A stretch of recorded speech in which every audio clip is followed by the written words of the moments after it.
You said a little naughty. Can we expand on that?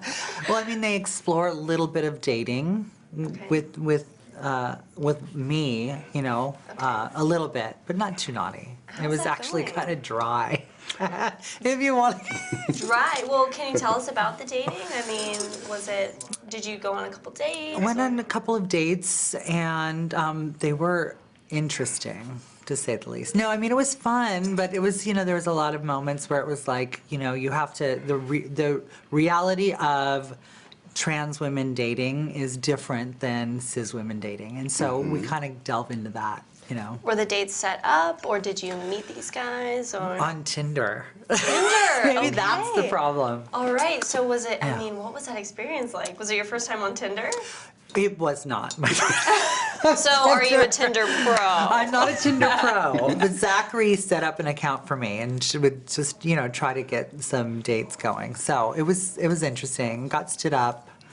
You know, just, you know, it's, you know. Tell me you got Caitlyn on Tinder. Don't we wish we could say that? I know. But unfortunately, what about we can't. There was a road trip on this season. Tell me about this road trip. If you put a bunch of girls in a bus for that long, you know.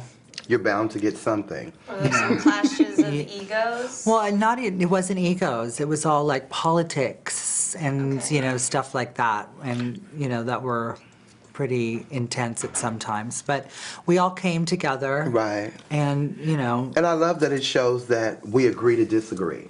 Candis, you talk about a reality check. And tell me about this reality check that you gave Cait in this next season.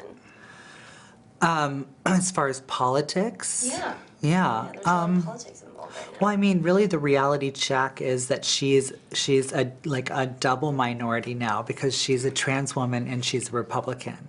And so she had to have that kind of reality check that she needs to listen a lot more than speak when it comes to trans issues and politics. And she's done that really great, you know. So I guess that was the big reality check for me.